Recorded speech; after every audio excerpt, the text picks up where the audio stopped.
Baik ya, bismillahirrahmanirrahim. Alhamdulillahirabbil alamin. Allahumma shalli ala Muhammad wa ala ali Muhammad. Alhamdulillah pada hari ini kita bisa berkumpul secara virtual ya dalam pembelajaran K3 ya. Materi yang akan Bapak sampaikan adalah tentang memahami KIA dan KB dalam usaha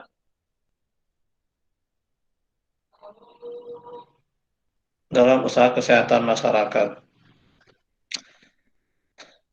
Ini kompetensinya ya, jadi memahami KIA ya, kesehatan ibu dan anak dan keluarga berencana dalam usaha kesehatan masyarakat. Jadi titik poin yang akan dibahas adalah tentang ibu dan anak ya, ibu dan anak ya, tidak ayah dan anak ya, tapi ibu dan anak. Kemudian tujuannya usahakan kalian bisa menjelaskan tentang apa itu KIA dan KB, serta bisa menjabarkannya. Teknik penulisan ini tidak dibahas ya. Mungkin uh, ini ada ibu ya, ini ada ibu, terus ini ada ayah dan ini adalah anaknya. Kalian nanti suatu saat nanti ke depannya ya akan seperti ini ya, akan seperti ini, akan membentuk sebuah keluarga ya pasti ya. Kalau kalian perempuan pasti nanti akan kalau menikah ya pasti punya suami dan kalau dikasih anak keturunan maka diberi anak oleh Allah Subhanahu Wa Taala. Jadi ini nanti masa depan kalian nanti setelah menikah ya dan seperti ini ya dan mempunyai keturunan. Jadi kesehatan kemudian dari keluarga ini tentu untuk mencapai suatu keluarga yang diinginkan maka syaratnya adalah diantaranya adalah harus sehat ya. Jadi kesehatan ibu dan anak ini penting dalam kesehatan ya, dalam kesehatan sehari-hari. Bahkan indikator bahwa suatu masyarakat itu tingkat derajat kesehatannya tinggi atau tidak itu dilihat dari kesehatan ibu dan anak ya. Jadi kalau dalam satu masyarakat ya, ini RT atau RW, makin banyak anak yang sakit, makin banyak ibu yang sakit, maka itu menunjukkan bahwa derajat kesehatan di lingkungan tersebut buruk ya. Oke, apa sih menurut sekarang kita berlanjut apa sih sehat menurut Islam ya? Jadi ada kata sehat walafiat ya. Kalau sehat itu yaitu anggota badan yang berfungsi dengan baik atau normal ya. Jadi badan bisa bekerja dengan secara normal ya. Kemudian atau secara seimbang ya. Jadi pada saat badan kita bisa bergerak dengan aktivitas sehari-hari, kemudian bisa berjalan, bisa berlari, ya, bisa mengikuti aktivitas yang pada sehari-hari, itu dikatakan sehat. Kemudian ada afiat ya, yaitu anggota tubuh manusia sesuai dengan tujuan penciptaannya digunakan untuk melakukan perintah Allah dan menjadi larangannya. Kalau sehat ini adalah dia secara umum, sedangkan sehat walafiat yang secara Islam kita itu bisa bergerak sesuai normal ya. Jadi sehat itu adalah suatu keadaan di mana tubuh bekerja secara seimbang ya. Bisa ya bandingkan saja dengan orang yang sakit ya. Kalau orang yang sakit cirinya apa ya? Kalau misalkan dirawat ya, itu kalau jangankan untuk berlari ya, berdiri juga pun susah ya kalau dirawat ya, kalau pada saat sakit ya. Jadi berarti tubuh itu tidak berfungsi secara seimbang atau homeostatis. Kemudian kalau ciri yang lainnya apa? Kalau sakit biasanya kalau yang sakit itu makan nggak enak ya. Jadi kalau yang sakit biasanya makan itu nggak enak. Tapi kalau orang yang sehat ya makan itu nikmat ya, terasa enak ya. Tentu kalau yang sakit pernah merasakan bagaimana enaknya kalau pada saat posisi sedang tidak sehat ya. Tetapi yang diinginkan oleh Allah adalah apa di sini? Kita itu sehat, tapi sehat ini adalah digunakan untuk mengikuti perintah Allah ya, mengikuti perintah Allah Subhanahu wa taala ya sebagai umat Islam ya. Jadi kalau sehat itu badan bekerja secara normal, sedangkan afiat itu bekerja secara normal tetapi itu digunakan untuk mengabdi kepada Allah Subhanahu wa taala. Ah, jadi apa itu KIA ya? Jadi KIA itu adalah upaya di bidang kesehatan yang menyangkut pelayanan dan pemeliharaan ibu hamil, ibu bersalin, ibu menyusui, bayi dan anak balita ya. Jadi kesehatan ibu dan anak ini eh, pelayanan ya, pelayanan dan mulai dari mana? Mulai dari ibu hamil ya. Pada saat ibu hamil ya. Kemudian setelah hamil tentu dia akan melahirkan ya. Eh, jadi pada saat melahirkan juga itu menjadi salah satu bagian KIA. Kemudian setelah itu ibu menyusui ya, ibu menyusui tentu setelah melahirkan ini ada proses menyusui ya. Ya harus kenapa sampai ada ibu menyusui merupakan salah satu hal yang dibahas dalam KIA ya. Karena apa ya? Menyusui itu adalah suatu aktivitas yang sangat bermanfaat bagi bayi ya, bagi bayi. Kalau salah dalam tata cara menyusui saja itu bisa berakibat bahwa air susu tidak bisa keluar dari eh, ibu yang sedang menyusui ya. Jadi harus tahu juga ya tata cara bagaimana tata cara eh, menyusui ya. Dan jangan sampai kalian karena di sini banyak perempuan jangan sampai kalian suatu saat nanti kalau sudah menikah tidak mau menyusui ya. Jadi menyusui ini banyak sekali manfaatnya dibandingkan dengan proses menyusui dengan menggunakan susu kaleng atau susu yang bukan yang berasal dari ibunya ya. Jadi pendidikan mengenai pemeliharaan ibu menyusui sangat penting ya untuk kelangsungan nanti anaknya ya. Kemudian setelah ibu menyusui kemudian dipelajari tentang bayi ya. Tentu bayi juga itu dipelajari ya. Kita tahu bahwa bayi itu sangat rentan terhadap penyakitnya karena sistem daya tahan tubuhnya yang masih belum optimal ya. Sehingga pemeliharaan bayi ini harus menjadi hal yang dilakukan dalam KIA ya. Jadi seperti bagaimana cara memandikan bayi ya, cara bayi itu supaya kalau mencet seperti apa ya, kalau bayi pada mencet itu seperti apa ya, kalau bayi itu panas seperti apa ya itu yang menjadi pembahasan dalam KIA. Kemudian anak balita ya, jadi nanti bayi setelah bayi itu jadi anak balita ya sampai 5 tahun dan baru serta anak prasekolah. Jadi sebelum sekolah ya. Jadi ini adalah uh, target yang oleh KIA. Kemudian sekarang kepada kesehatan ibu ya. Kayak di sini ada yang bisa membacakan nih, biar Bapak tahu kebaca atau enggaknya.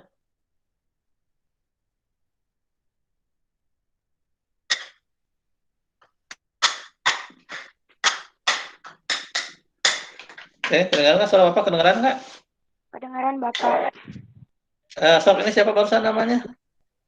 Ersa Bapak, aku mau baca Esa. Bapak. Ya, silakan Ya. Esa baca, biar Bapak tahu kelihatan atau enggaknya. Silakan Esa. Kesehatan ibu, kedudukan dan keistimewaan wanita yang disebut dalam sebuah hadis. Rasulullah bersabda, apakah kamu tidak rela seorang dari kamu, wahai kalian, bahwa jika ia hamil dari suaminya, sedangkan suaminya ridho padanya, maka ia akan memperoleh pahala seperti pahala orang yang berpuasa yang sedang berjuang. Dan jika dia merasa kesakitan ketika melahirkan, maka ia akan mendapatkan pahala yang penduduk langit dan bumi belum pernah melihat pahala yang disediakan untuknya dari pandangan mata menyenangkan dan Maka tiadalah keluar seteguk susunya yang kemudian anaknya menghisap susunya. Melainkan setiap tetesan susunya tersebut akan berpahala satu kebaikan. Dan jika ia tidak dapat tidur semalam suntuk karena anaknya, maka baginya pahala seperti memerdekakan 70 hamba. Bawahnya Bapak nggak kebaca. Oh ya, supaya di 70 hamba sahaya di jalan Allah dengan penuh keikhlasan. Oh, itu tidak kebaca di sana ya? Enggak, Pak. Oh, itu satu baris aja ya. Oke. Ya, jadi ini ya, jadi sebelum memberikan tentang kesehatan ibu, kedudukan ibu itu sangat istimewa ya. Jadi tentu kalian itu punya ibu ya, ternyata menjadi seorang ibu itu hal yang mulia ya.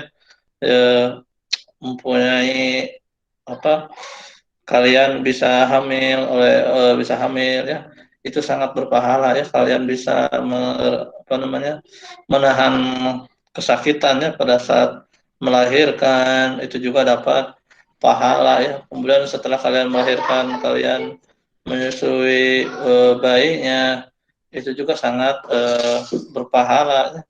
Jadi apa ya, itu sangat Yo. kedudukan ibu itu sangat penting ya eh, dalam umat Islam ya. Jadi ya tentu Bapak sudah merasakan ya, bukan merasakan, sudah mengetahui apa yang dirasakan oleh seorang ibu ya.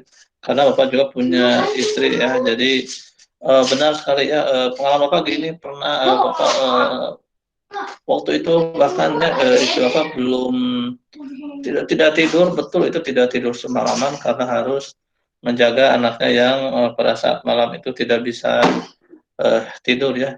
Karena dalam fase bayi itu ada fase di mana siang itu menjadi malam dan malam itu menjadi siang. Jadi pada saat malam hari bayi tertentu itu bisa matanya itu tidak tidur ya, tapi kalau siang dia itu tidur. Tapi ini prosesnya tidak lama ya, proses tidak lama. Cuma ada proses tersebut. Siapa yang menjaga bayi itu ya ibunya ya. Jadi ibunya tidak tidur itu betul tidak tidur ya. Tidak tidurnya seorang ibu itu pahala ya, itu betul sangat-sangat berpahala lagi ya. Kan di sini juga banyak sekali pahalanya ya. Jadi nanti kalau kalian nanti diuji dengan punya bayi, kemudian bayi itu pada saat malam itu tidak bisa tidur, kalian nikmati ya, nikmati bahwa ini adalah sesuatu yang biasa yang harus dihadapi ya, karena jadi ibu itu apa namanya, banyak yang harus dilakukan ya, banyak pengorbanan. Tapi pengorbanan yang ibu lakukan itu akan sebanding dengan pahala yang akan didapat oleh yang akan didapat dari Allah ya. Jadi sangat-sangat ini ya, ibu itu sangat pengorbanannya kepada kita itu sangat banyak sekali ya. Kemudian kalau ini apa namanya, kalau seorang ibu dia pada saat melahirkan meninggal, udah itu mati syahid ya, mati dalam keadaan syahid ya. Jadi sangat apa ya, ibu itu sangat pengorbanannya itu banyak kepada diri kita ya. Sehingga kita jangan sebagai anak jangan menyia-nyiakan eh, pengorbanan ibu kita ya. Ini juga kan ada juga di hadis ini bahwa setiap setegak susu bisa menghisap susunya, itu satu tetes susu itu berpahala satu kebaikannya. Sedangkan anak itu kalau lancar itu wasar ya, minum susunya itu sangat banyak, berarti makin banyak bayi menghisap susu dari ibunya, maka makin banyak pula pahala yang didapat bagi ibu ya. Sehingga kita sebagai anak tidak bisa seumur hidup sebagai anak tidak bisa membalas jasa kebaikan ibu ya, karena luar biasa pengorbanan ibu ya. Oke, ini adalah yang tadi ya, eh, cakupannya, yaitu mulai pelayanan ibu hamil, ibu bersalin, ibu menyusui. Ini ibu bersalin juga ya harus diketahui ya bagaimana cara melahirkannya. Melahirkan kan ada yang normal, ada yang disesar. Ini juga perlu apa, eh, pemahaman ya bagaimana proses persalinan.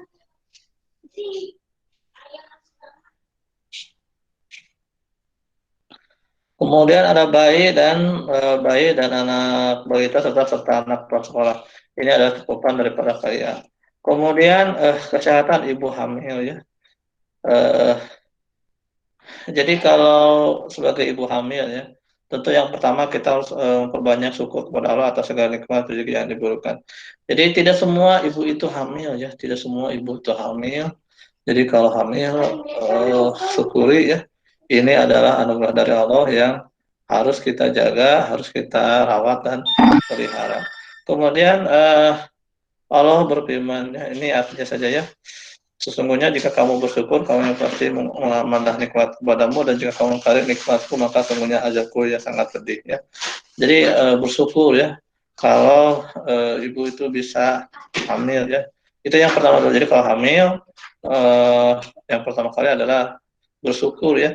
Karena kalau dengan bersyukur terhadap nikmat Allah, maka akan ditambah ya, nikmat yang lainnya ya. Jadi kalau salah satu cara untuk bisa menambah nikmat itu adalah dengan cara bersyukur ya.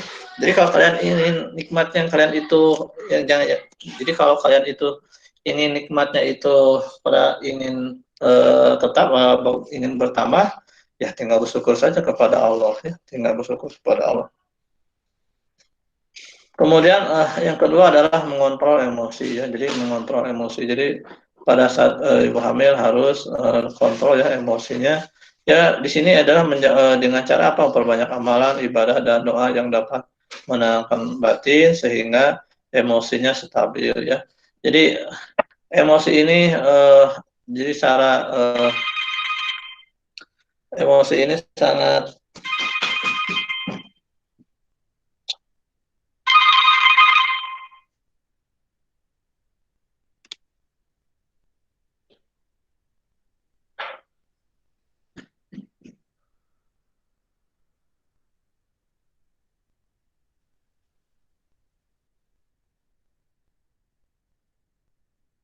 jadi emosi ini sangat mempengaruhi kesehatan ya. Jangankan kepada ibu hamil ya, kalau pada orang sehat ini emosi ini sangat mempengaruhi kesehatan ya. Jadi diupayakan emosinya itu stabil ya. Supaya apa? Supaya ibu dan janinnya itu sehat ya. Eh, jadi tingkah laku sebagai ibu yang hamil itu takutnya itu sangat berpengaruh pada ibu dan janin. Dan jadi usahakan emosinya dijaga, tidak sampai stres atau tidak sampai mengganggu perkembangan janinnya. Eh, Kemudian yang ketiga adalah menjaga fisik kesehatan ibu dan janin dengan cara makan makanan yang halal dan thayyib ya. Jadi yang pernah Bapak baca bahwa jika ingin anakmu itu soleh, maka jagalah makanan dari hal-hal yang tidak halal ya.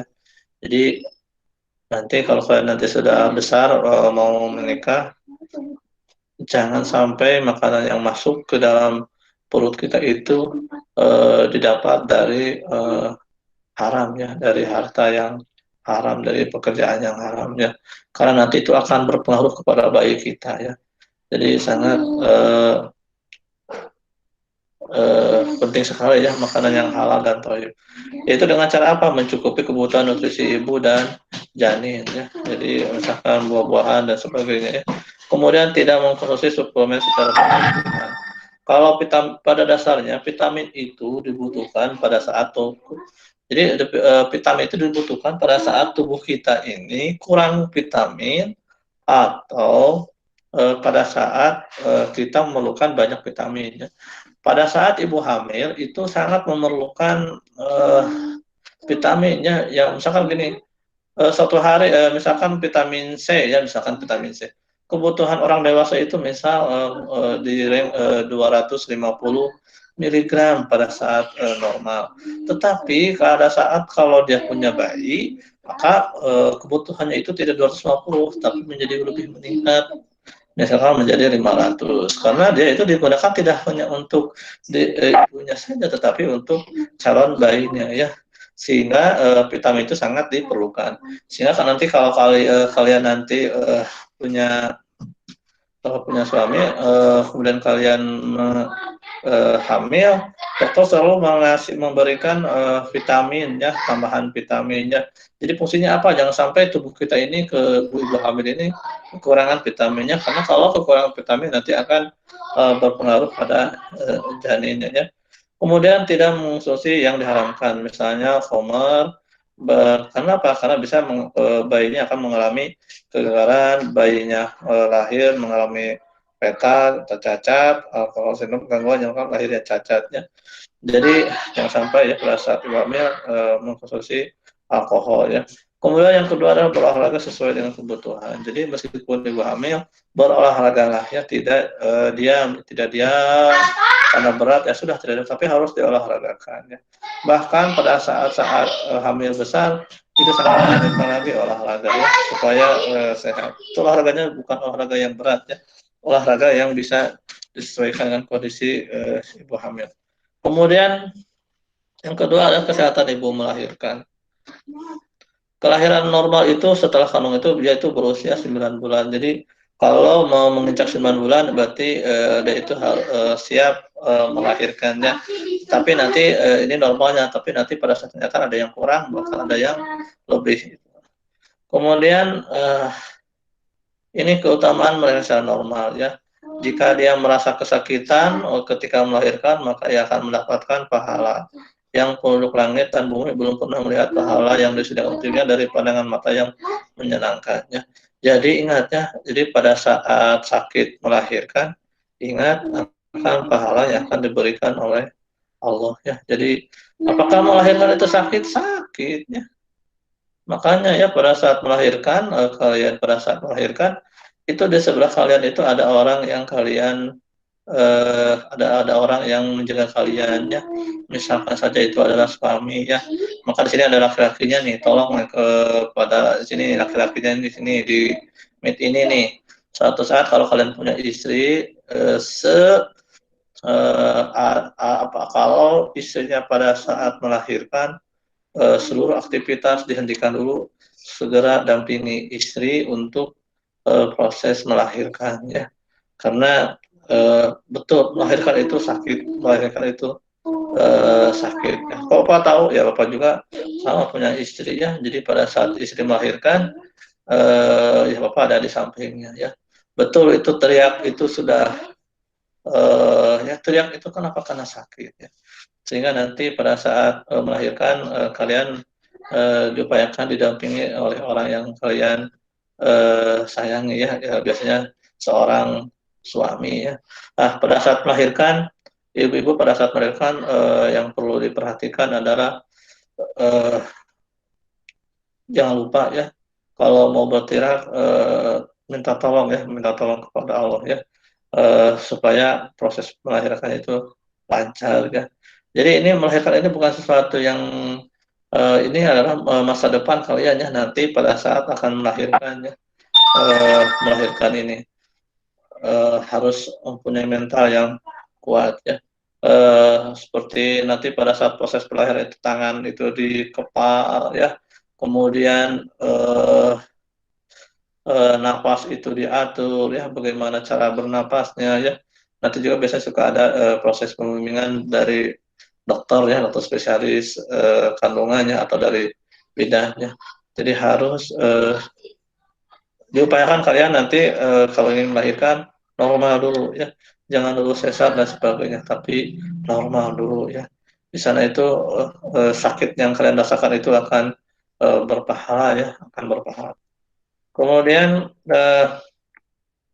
kalau sesar itu diperbolehkan di keadaan darurat. Jadi kalau nanti sesar itu kalau kondisi itu tidak memungkinkan, ya, misalkan sungsang atau apa ya, bayinya itu tidak terlilit ari-ari atau sebagainya ya, itu silakan disesar ya, atau kondisi-kondisi tertentu yang eh, ini daruratnya itu diperbolehkan.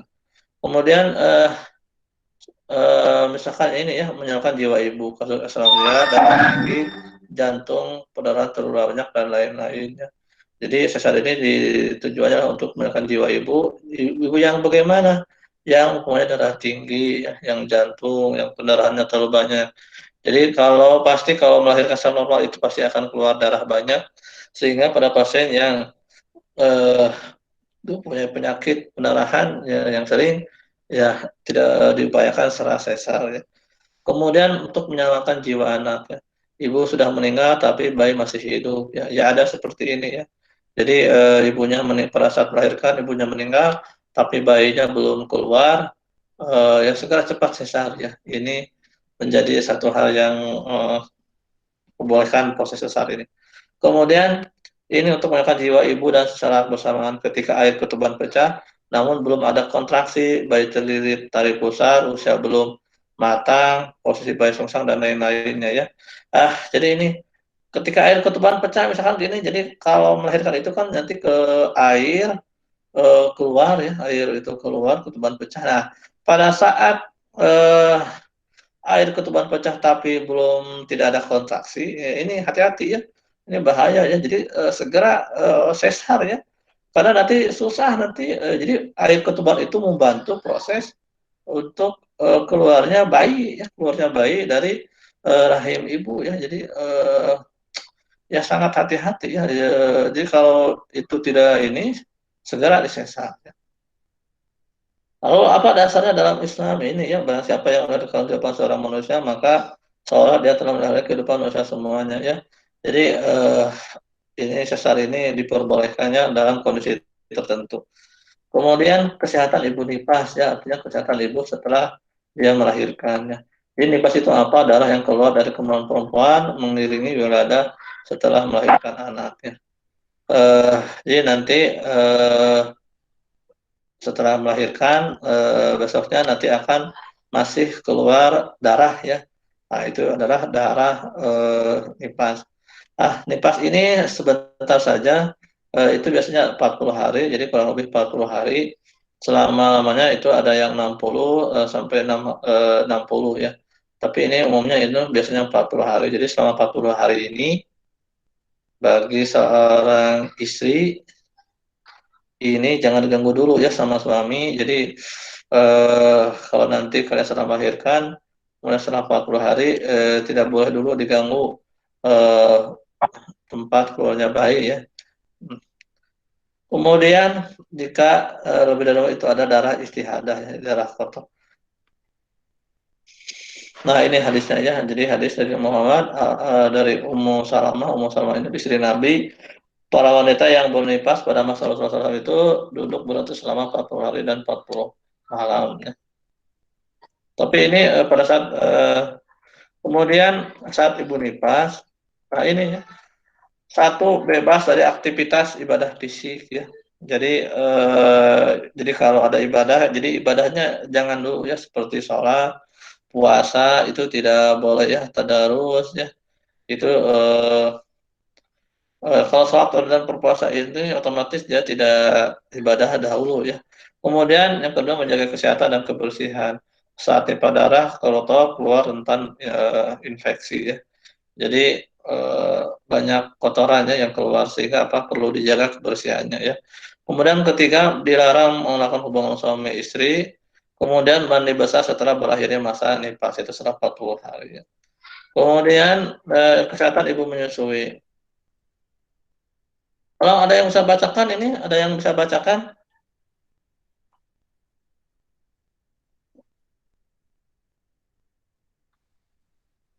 Iya bentar ya.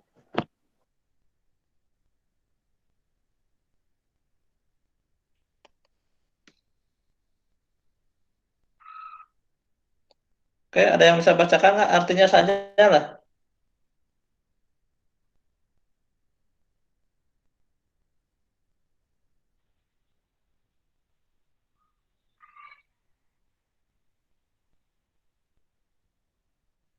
Kalau di sini ada yang belum membacakan nggak? Artinya saja lah. Siapa? Yang mana? Yang artinya saja nih. Artinya para ibu, silahkan. Ibu menyusukan anak-anak selama setahun penuh. Yaitu bagian ini menyempurnakan penyusuan dan kewajiban memberi makan dua pakaian kepada para ibu dengan cara yang ma'ruf. Seorang tidak dibebani melainkan menurut kadar kesanggupannya. Janganlah seorang ibu menderita kesengsaraan karena anaknya seseorang ayah tidak makan. Dan walaupun berkewajiban demikian apabila keduanya ingin menyuapi selama 2 tahun dengan kerelaan akhirnya dan permusyawaratan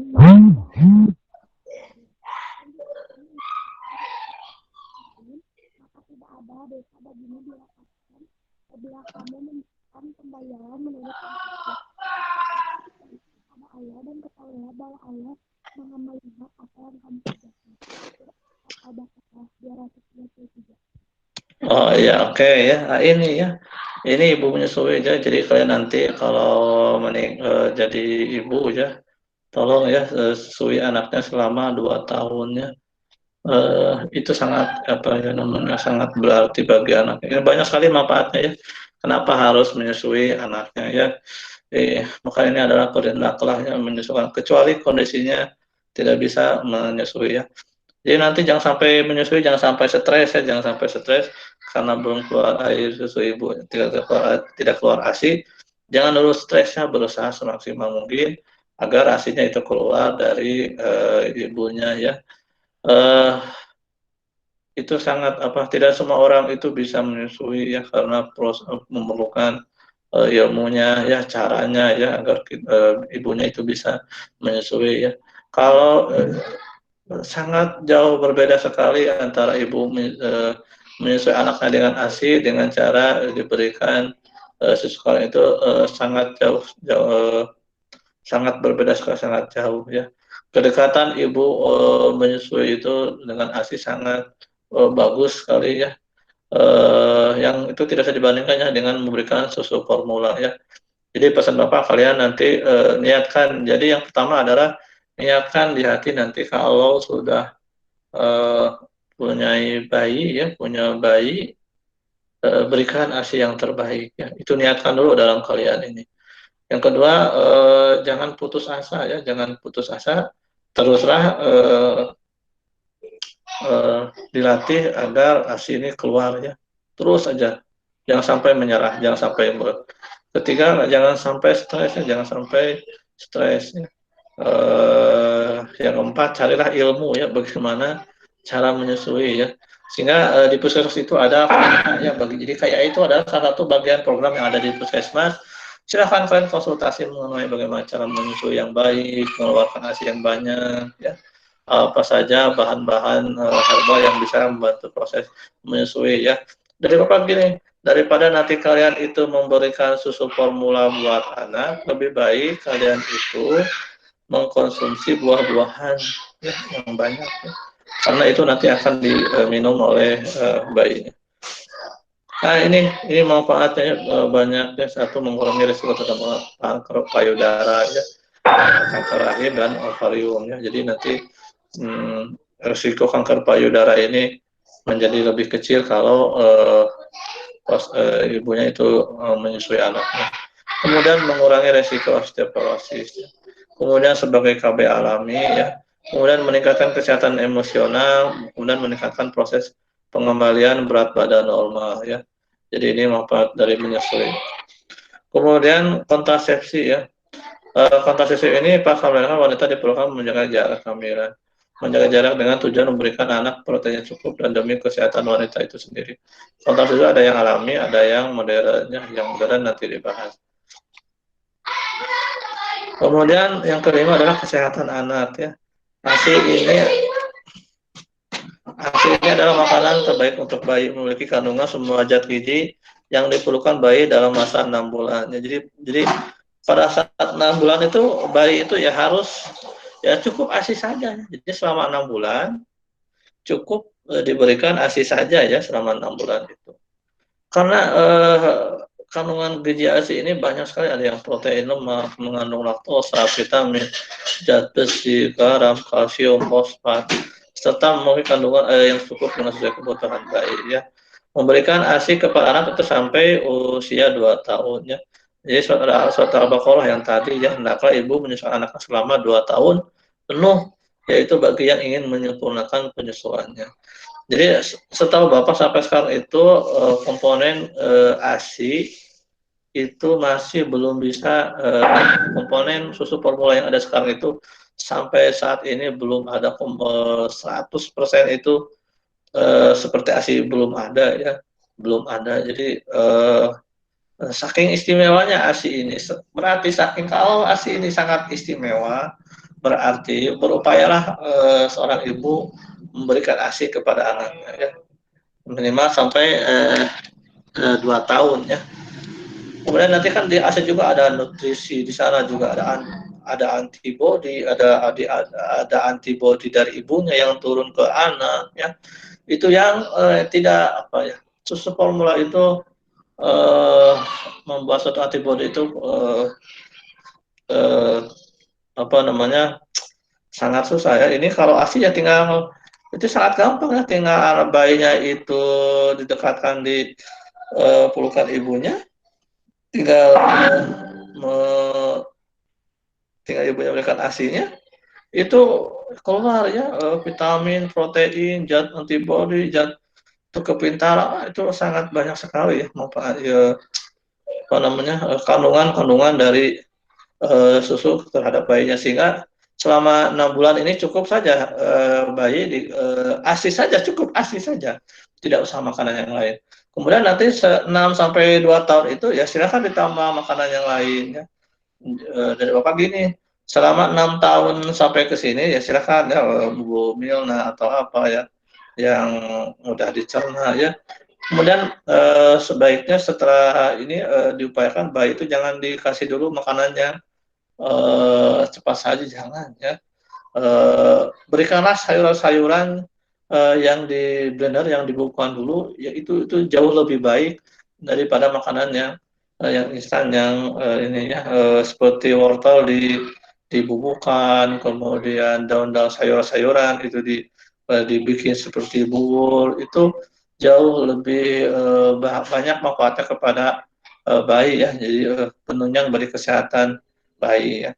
Mungkin capek ya mempersiapkan ini, tapi ingatnya kalau kalian itu jadi ibu harus siap dengan pengorbanan ya. Jadi kalau kalian nanti menikah harus siap dengan pengorbanannya. Dari Bapak gini, menikah itu bukan untuk ingin mendapatkan kesenangan, bukan ya. Menikah itu jangan sampai di dalam otak kalian itu jangan sampai menikah itu pasti senang, menikah menikah itu pasti bahagia, belum tentu. Jadi lalu apa tuh kalau menikah itu? Menikah itu niatnya adalah untuk ibadah kepada Allah, karena ini disuruh sama Allah. Kita menikah itu disuruh sama Allah ya. Niatkan menikah itu karena ibadah ya. Kenapa harus niatkan karena ibadah? Karena menikah itu nanti ada, tentu saja, apakah menikah itu bahagia? Ada bahagia. Menikah itu ya ada, pastinya ada bahagia, ada senang, ada sedih, ada hal yang tidak menyenangkan. Nah, pada saat ada yang sedih, tidak menyenangkan, kesakitan, nah itu jangan jadi apa ya, langsung kehidupan merubah tangga itu bubar, bukan, tapi itu adalah jadikan sebagai ibadah kepada kita kepada Allah ya. Jadi menikahlah. Kenapa ingin menikah? Ini adalah sebagai ibadah saya kepada Allah ya. Jadi ya harus siap nanti kalau sudah menikah, ya harus siap nanti. Ya siap apa? Ya siap capek, ya siap siap capek, siap waktu tidurnya berkurang, siap waktu yang keluar itu tidak harus mengurus anak, ya harus siap nanti kebebasannya itu jadi terbatas karena harus mengurusi keluarga, ya. Itu betul ya. Kemudian bagaimana nih bagi ibu-ibu yang bekerja ya setelah 3 bulan setelah mereka biasanya dia bekerja dulu. Kalau silakan makanya dari Bapak gini, meskipun kalian nanti bekerja, jangan sampai tidak memberikan ASI, itu saja dari Bapak. Caranya gimana? Pada saat ini kalau kerja, misalkan ibu-ibunya pagi, ya silakan malamnya itu atau sebelum berangkat kalian peras dulu air susunya sebagai persediaan untuk bayinya.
Jangan atuh. H.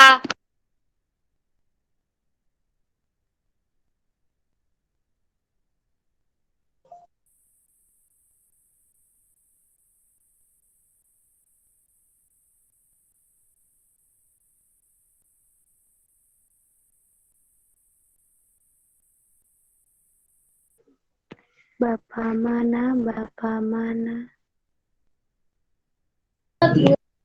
Ini mana?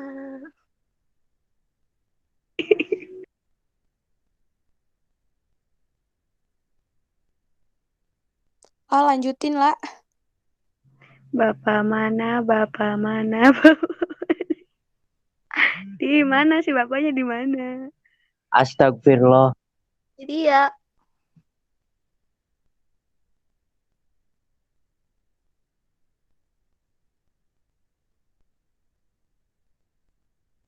Ayo semuanya. Tarik sis. Apa sih anjing? Monggo.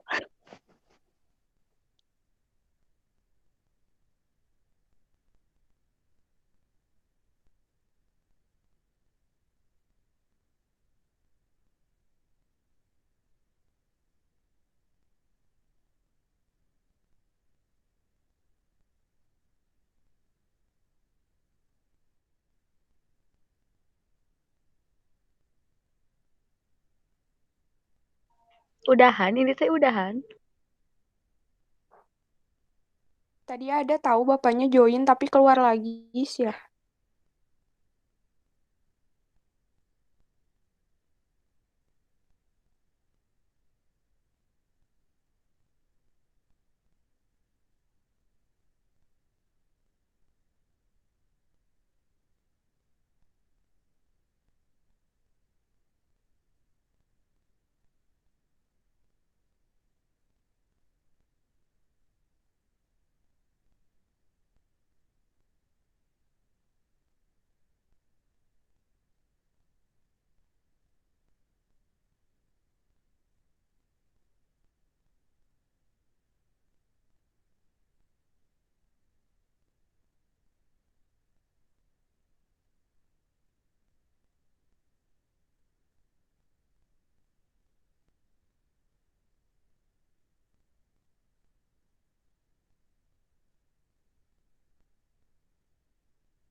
Ini teh udah. Gak tahu deh. Gak tahu deh.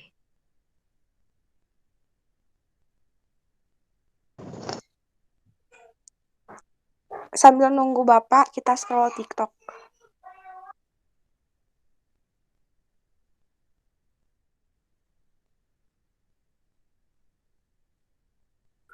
Saya niat banget.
Dadah.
Ada tugas gak sih? Gak ada ya? Oke, siap.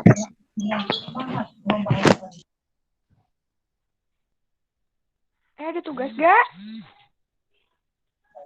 Gak ada kali. Absen nggak? Jadi deh, dadah.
Assalamualaikum warahmatullahi wabarakatuh.